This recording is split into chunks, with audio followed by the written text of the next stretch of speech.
here we are, part 2 of Modesty. I'm here with the lovely Kelly Ann. Hello. Good morning. Good morning.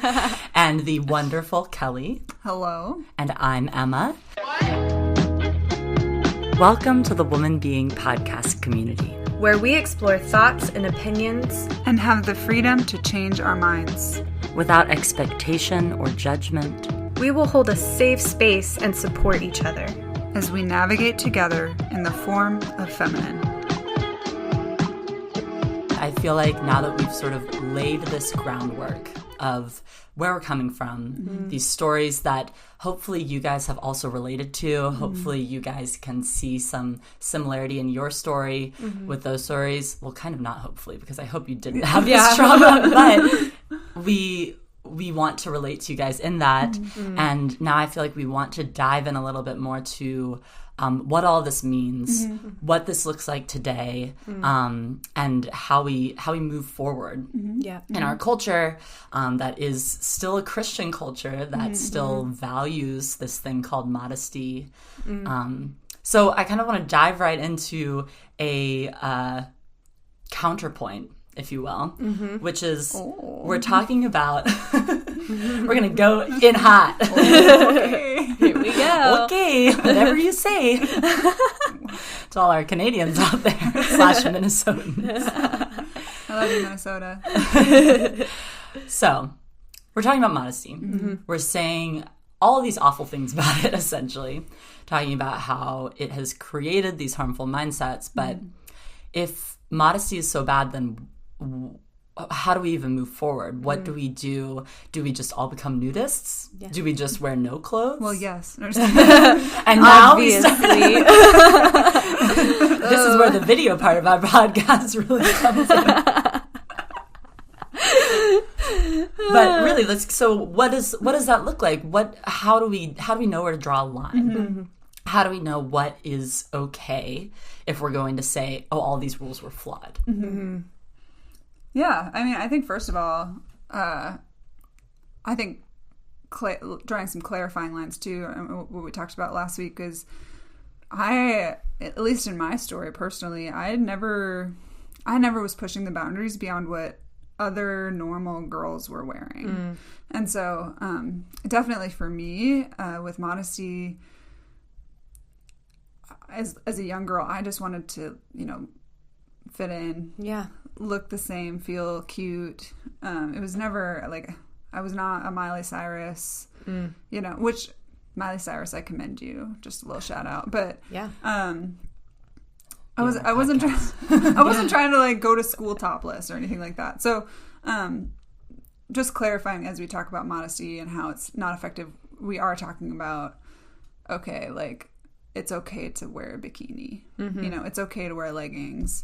And then beyond that, I mean, and Kelly can speak into this too, because maybe we have some extreme thoughts, but I think if we didn't live in a fallen world, then yeah, why not be nudists? Like, why not admire the beauty that God created us in? Like, what if nudity wasn't a big deal? Yeah. And everybody was naked and it was just normal. I mean, like, I think that would be great. Obviously, that's a little futuristic and unrealistic, but I mean, in theory, if we're talking about eradicating lust, then why can't we be naked? Yeah. I mean, I think it also comes a lot down to culture. I mean, in Africa, it's pretty normal in some countries for women to just walk around topless and like no one cares. And in the Congo, like there are tribes that just run around naked, and it's like it's just bodies. But I think a lot of modesty arguments come from things in history, like people that talk about the invention of the bikini and like how this French guy made it, and it was anyway, all these things. Do some research, but it's like we're not in those times anymore. That is no longer this super controversial thing. This is normal. And so I think it's important to be aware of, one, the culture we're in, and two, the time we're in, and what has been adapted as normal. Yeah. Because that changes, what modesty actually is. And I think it's important to remember, like, we're ever evolving.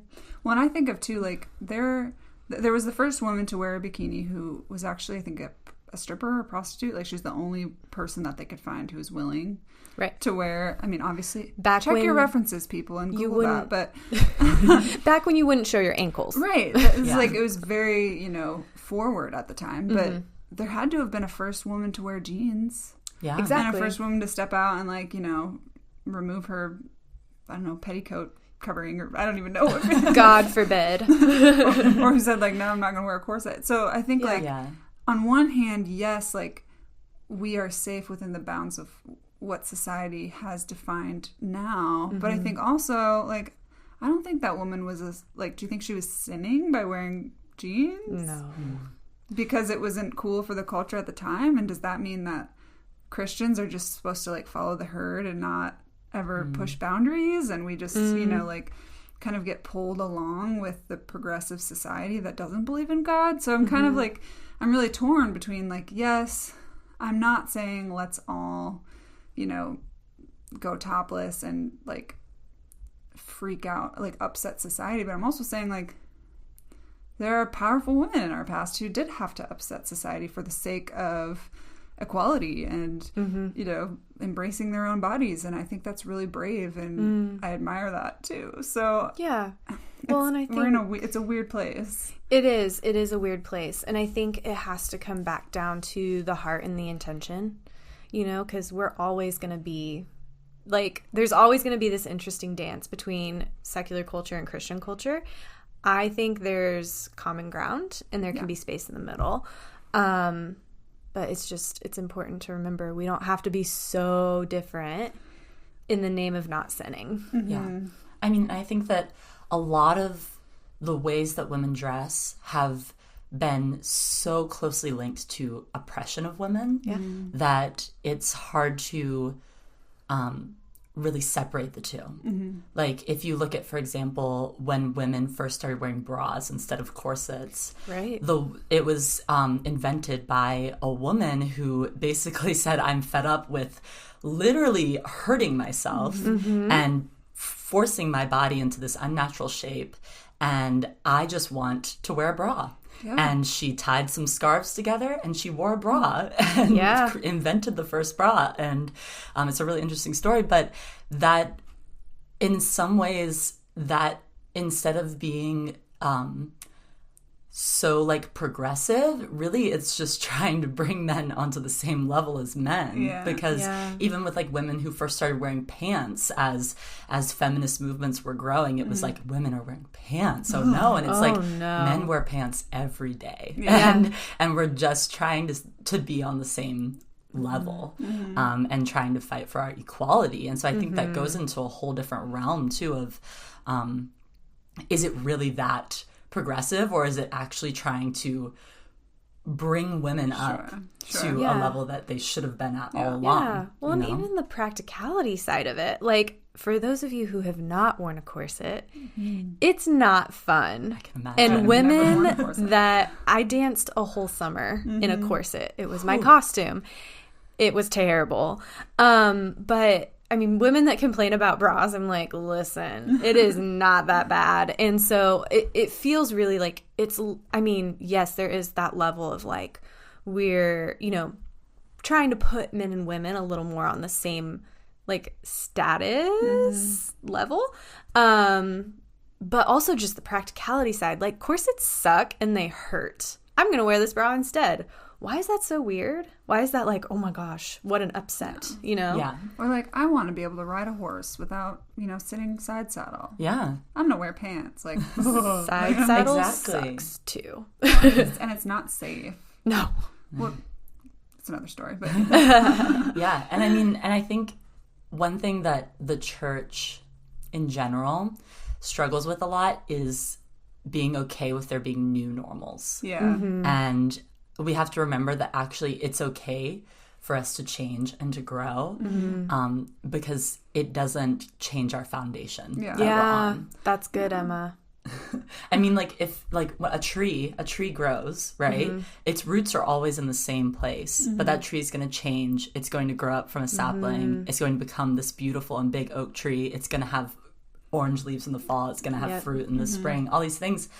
That's okay. And if the tree stayed the same all the time, it wouldn't be healthy. Yeah. And I think that's a big problem we see in the church with purity culture, with all sorts of different things, where the idea that if there's anything that's changing, anything that's not the way that it was hundreds and hundreds of years ago, then it's bad. Yeah. Do you feel like, I mean, with your analogy, we talk a lot in the church about pruning.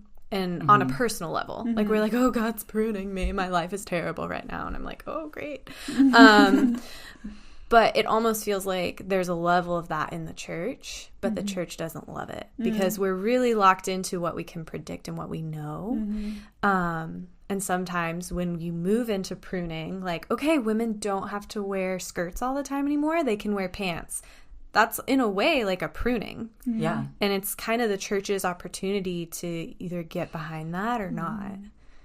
And I think, I mean, talking about like bringing heaven to earth, or like on earth as it is in heaven. Yeah. I think we ought to be forward thinking in that way. Obviously, we have to recognize the fallen state that we live in, but at the same time, looking towards this is how it is, but like this is how it ought to be, and allowing space for progressive thought. Well, it's not that progressive, but what to the church is progressive thought and new ideas and change to come in, and welcoming it as a good thing, as opposed to like trying to avoid anything that may tempt anybody. Yeah.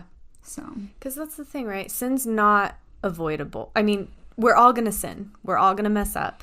That's part of our world and our reality. It's just having the tools to realign and having the grace and the community and the support to fix it. So if we're looking at culture, we're looking at the ways that we can actually implement modesty. If we use the example of like, I had a friend who struggled with alcohol and drugs before they were a Christian. And so I wouldn't drink around them. Even though I was of age, I wasn't getting drunk. I was just like, I'm just going to avoid that altogether because I don't want to offend them. I don't want to trigger them. I don't want to do anything that's going to make them feel uncomfortable. If we apply that same analogy to our sexuality and the way that we dress, why wouldn't we do this for a brother in Christ who struggles with lust? Why wouldn't we say, okay, if my brother in Christ struggles with lust, I'm not going to go around him with my cleavage showing or my midriff out or whatever that may be. Why wouldn't we accommodate for somebody in that way? It's a good question. I mean, I have thoughts, as always. I think, first of all, those types of conversations are very relational. And so if I were to have a brother in Christ, or, you know, maybe just a non-brother in Christ, I don't know, who struggled with something specific and that was made aware to me, I may choose to, you know, not wear a bikini in their presence, let's just say, or, you know, wear shorts instead of leggings to the gym.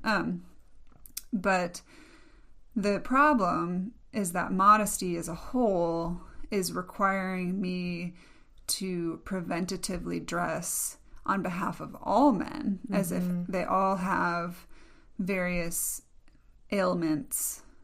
And so I can't actually anticipate every man's problem, and I don't have the relational equity with every man to know what they may or may not struggle with. And so it's actually like very imprisoning to try and accommodate for everyone's potential needs when there's actually no way to know. And so I don't know what I would actually do, though, if a brother or a friend, I guess I hate the word brother in Christ, and I keep saying it. It kind of comes with the topic. Yeah, it kind of happens. But I don't even know what I would do if someone came to me and they're like, hey, your short shorts are distracting. Like, I feel like I'd feel kind of... I would feel it's real uncomfortable. awkward. So, very uncomfortable. So I'm kind of like, on one hand, I'm like, that has to be relational. But on the other hand, I'm like, I don't even know how you would navigate that relationally. It would have to be someone very close. Like maybe if my husband, for example, felt uncomfortable with me wearing a particular dress Yeah. or something, he just felt like it was too much, then maybe that would be something where I would choose to honor him in that way. Totally. But Other other saying than that, too much, though, is kind of, that makes me feel uncomfortable, too. Sure, but I just mean, like, Ross and I would have a relational equity where even though he may have that conversation with me and I may say, well, I don't agree, like, I might still choose to be like, hey, okay, even though this is not how I operate or how I think, like, sure. And this is totally hypothetical, but but I'm saying, like, that's maybe a situation where I would do that. But I guess, like, what it comes down to is that I feel like there's an issue of lust and objectification of women, and we're shoving it under the modesty rug. And we're not actually addressing the actual issue of addiction and of learning to treat women like objects. And I think maybe it's not the same thing as alcoholism. Maybe it's not like an addiction, and maybe it's something deeper that needs to be addressed on a personal level for men in order for them to heal. And I feel like maybe modesty is just like a really crappy Band-Aid that's actually not helping. Yeah.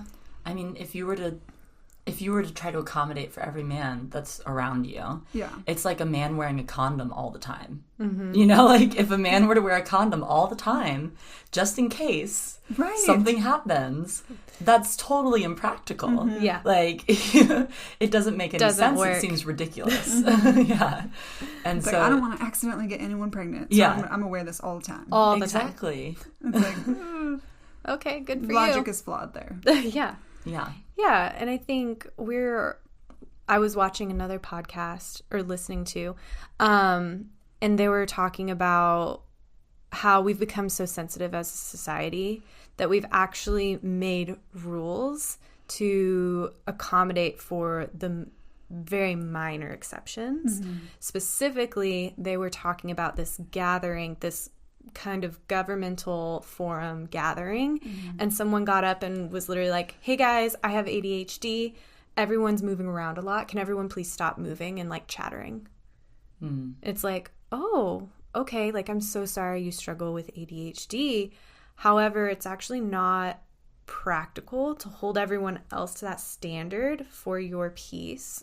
And I'm so sorry that you struggle with that. I want you to have everything you need, all the tools you need to have a happy, full, peaceful life. But maybe you need to watch something like this at home from your TV if it's going to be such a struggle for you. Yeah.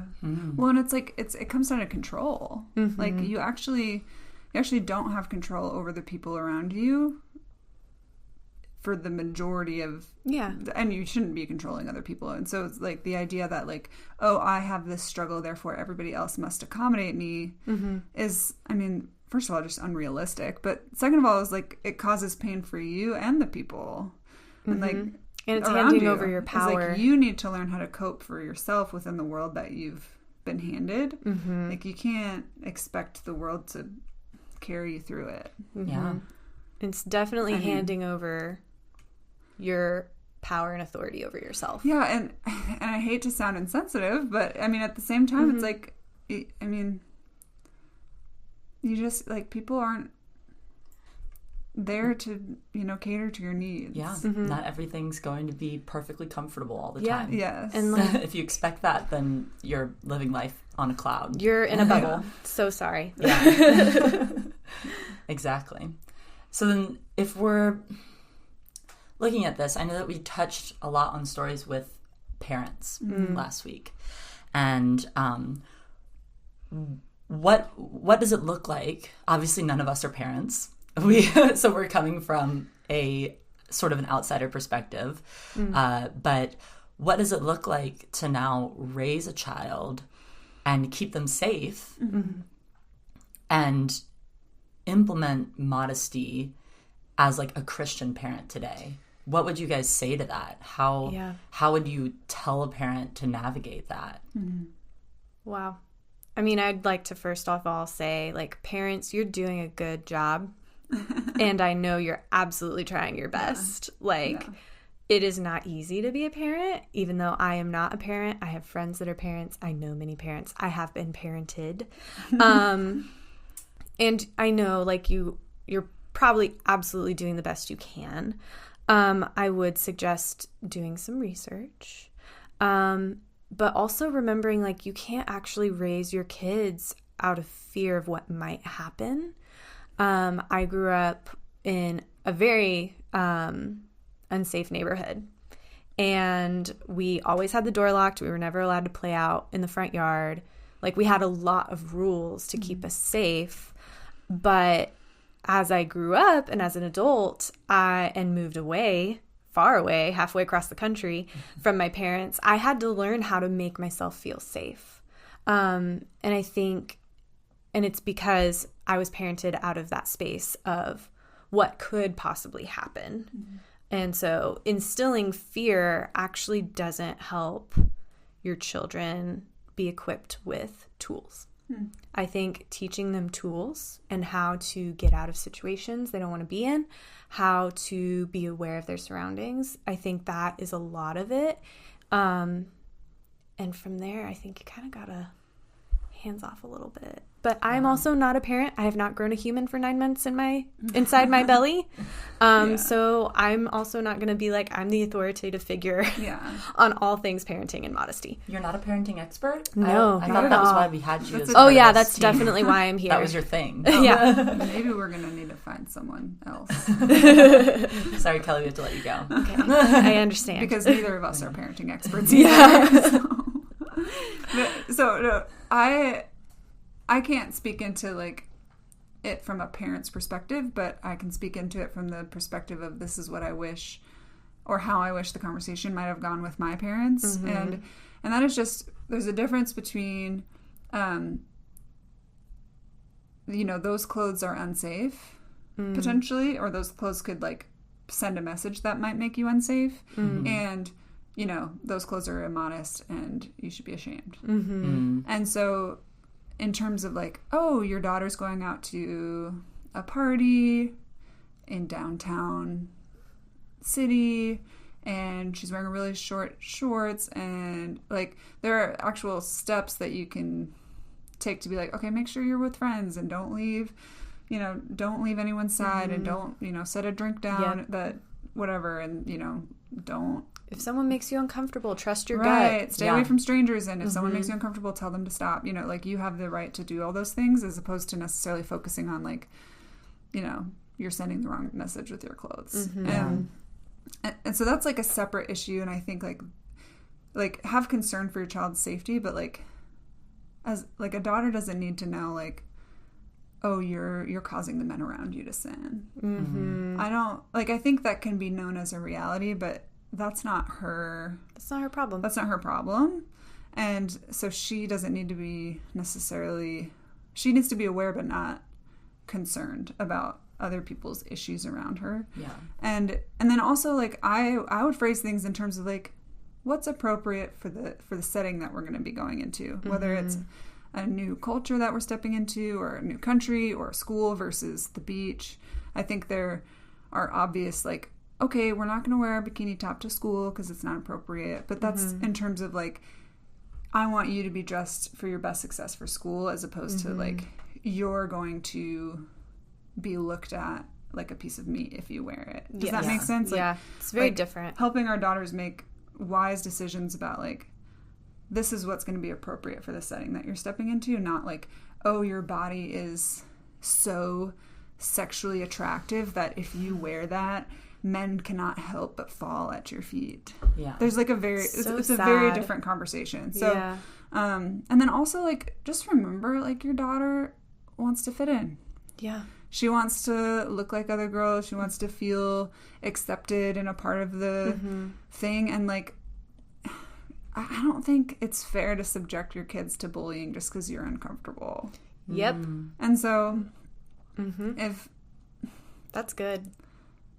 I guess, like, don't focus just on your needs. Remember that your kid has needs too. And I'm not saying that, like, do everything to just make sure your kid is popular, but, like, it's a consideration. But your kid, you're growing, and you're in this horrible place called high school, and you're like trying to fit in, you're trying to get through it. And I think it's valid to an extent, you know, want to just be a normal teenager. Yeah. And I also think on top of that, like, in raising sons, the narrative needs to, instead of being that you have all of these pent-up desires and you are just gonna have to, like, be sexually frustrated all the time.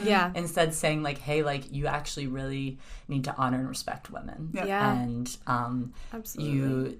if you see a girl and you feel roused by her, or you feel that you're lusting after her, then that's something you need to work out in your heart, and giving boys the tools on how to work that out in their hearts and how to manage that, rather than telling the boys, like, if that girl's dressed that way, then she's a slut. Or if she's dressed that way, then it's her fault that you are aroused. Or saying nothing and just like, oh, boys will be boys. Yeah. I mean, that's, boys will be boys. Lord. What a phrase. That's a whole podcast topic.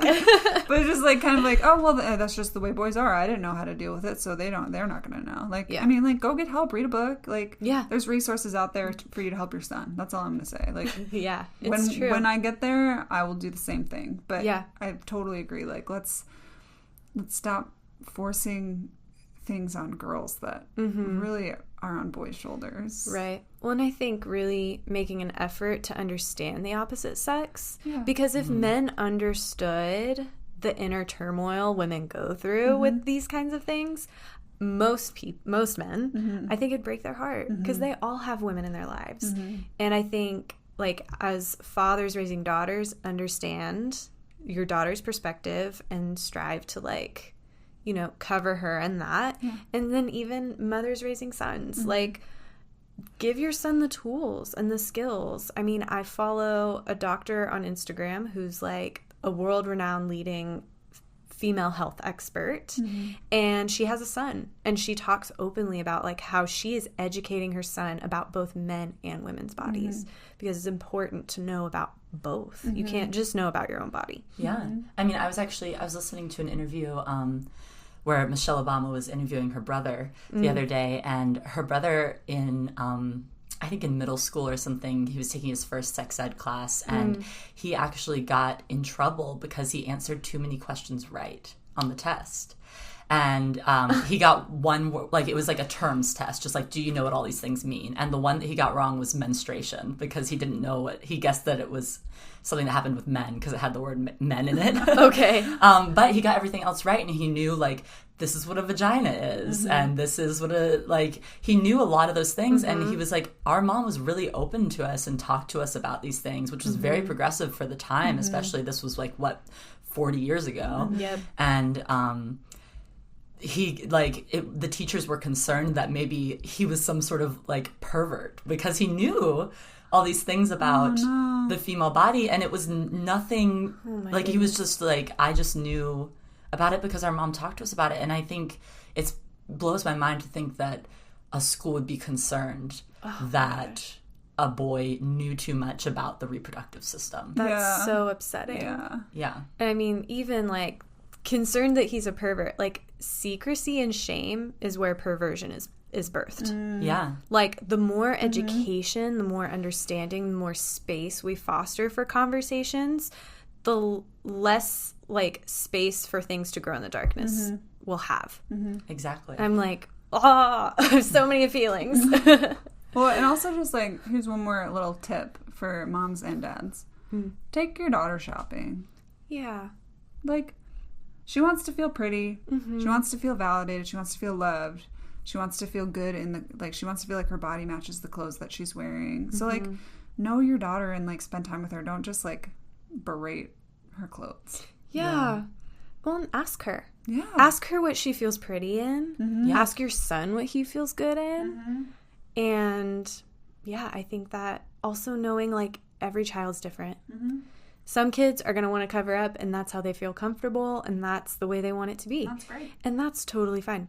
Some kids are like, I want to run around naked. It's like, well, maybe at home in your room, but when you're out in public, what are you going to feel comfortable in? Yeah. And, like, having that relationship. For me, I just wanted to have fun at the beach. Like, yeah. And not worry about minding your own business. I didn't want to worry about what I was wearing. And I worried all the time about what I was wearing. So, don't not talk about it, but like, it's not a big deal. Yeah. They're going to grow up. Boys are going to, get aroused by them. Like, yes. It's all part of puberty and growing up. Yes. And your body's changing. Yeah. And like, keep an eye out for predators and teach your daughter what to do and how to spot them, but... Maybe give her some, self-defense classes if you want, if you're really so concerned. Yeah, but have some mace. You can't live your life in fear. Yeah. And that's not hers to carry either. Yeah, so. absolutely. So how has it been for you and your dad now? You've told all these stories about him, and what does this look like for you now? Yeah. I mean, first of all, it's a journey. And he and I have, reunited in a lot of ways since my teenage years. It was really rough for us in more ways than just modesty. And I believe that he was doing the best he knew how. Yeah. And so I want to clarify, both my parents, I think they loved me.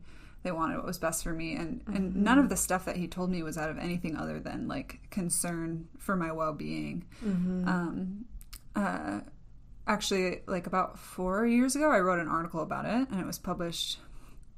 And he read it, and he actually reposted it and shared it with everyone on his Facebook. Aww. And so I've definitely felt that we've made strides in help understanding each other better. But I mean, he's me. He's very stubborn. He thinks he knows what is right, and so we, came head to head a lot. And so. I stress the value of forgiveness, stress the value of especially with the people in your life that are important. I mean, don't just keep toxic people in your life that don't matter. Just get rid of them. But there's sometimes family members that you really have to work through stuff with, and we both probably had to forgive each other for a lot of things, and I think that's so valuable. And for any parents out there worried or whatever, just because things are rough and just because I had traumatic experiences with this, I'm still here. Yeah. I made it. Yeah. I'm alive, And you still talk to your parents. Yeah. And you still love them. Yes. I still love my parents. And so, you can make it through. There's a light at the end of the tunnel. Maybe set aside some money for their future therapy. I don't know. You know what? I actually was talking to a mom the other day who jokingly but also seriously was like, yeah, I'm saving up money because I know I'm screwing up my kids. And I'm like, I was like, you know what? You're doing great. And the fact that you're already thinking about that and acknowledging and willing to have a conversation yeah, mom didn't do that great. I'm really sorry. That is a game changer. Well, I think it's more about just embracing the fact that I don't know everything. Yeah. And sometimes a therapist might be better equipped to help my kid than me. Yeah. Yeah. Totally. Because I am not an expert in early childhood development. Yeah. But yet I have a child. And we can't be experts in everything. Yeah, no, you really can't. You can't. So. Yeah. I mean, I would just suggest people to find community. I think that was one of the things that my family did well. We had a group of families that all had kids around the same age, and we all were just raised together, and we were all the time over at people's houses. And I would encourage just fostering conversation with each other and being like, how are you doing this? Yeah. How are you raising your girls? I mean, we were very close to a family. I'm the oldest of 4 girls. We were very close with a family with 5 girls. And it's holy cow, this is a lot of girls. And figure out oh, what's Rachel wearing? Why is Rachel comfortable in that? Oh, can I wear that? Mom?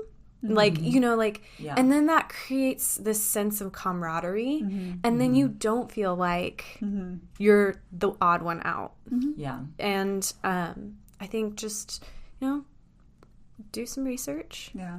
Read a couple books about it, and just talk with your kids openly. Well, and I think a lot of raising teenagers is about helping your teenager learn how to express what they feel.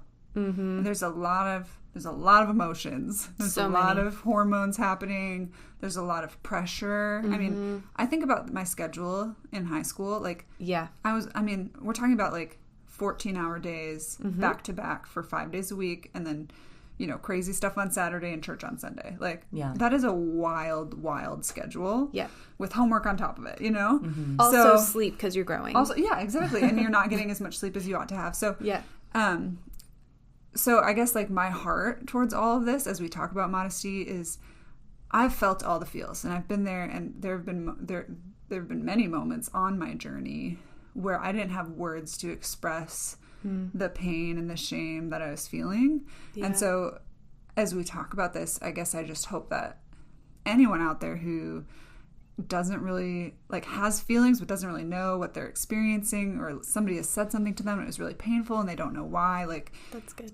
I've come to a point in my journey where I've been able to assign words to kind of the experiences that I've had, and I just hope that, like, for anybody out there, this can help them articulate kind of this process of learning to love your body, of learning not to feel shame, of learning when and how it's appropriate for men to make comments about what you wear, and women. So I guess I just hope for anybody out there, like, I'm with you, girl. I've been there. It was really hard, but you know, you're gonna make it. You're a beautiful, powerful entity. Yeah. That the Lord made. Yeah. And you're gonna make it. Yeah. Like, you're gonna get there. And it's gonna be okay. And hot tip, most of the time it's not appropriate to comment on what the opposite sex is wearing or their body. Yeah. I mean, really the focus should be on your humanity. Yeah. And not on whether you're dressed a certain way or not. Yeah. Totally. And that's the thing, is when we're like, oh, she's wearing that, she's a slut, like, we're actually dehumanizing people. Like, oh, we're not putting the responsibility on boys' shoulders to see the humanity in women. Yeah. And regardless of what a woman is wearing, that's your job. Yeah. Like, your job is to see her the way Jesus sees her. Yes. And Jesus saw the adulterous woman who may have been completely naked as she was put in front of him, and said, I see no reason to condemn you. So how can you look at a girl in a bikini or in short shorts and say, I have a reason to condemn you? Right. Yep. Jesus said, like, he was not like, cover up, girl. No. You know? Like, that never came out of his mouth. And that actually never happened in the entire time that he was not in concerned the about what women were wearing. He was never like, hey, Martha, check your, ankle length. Yeah.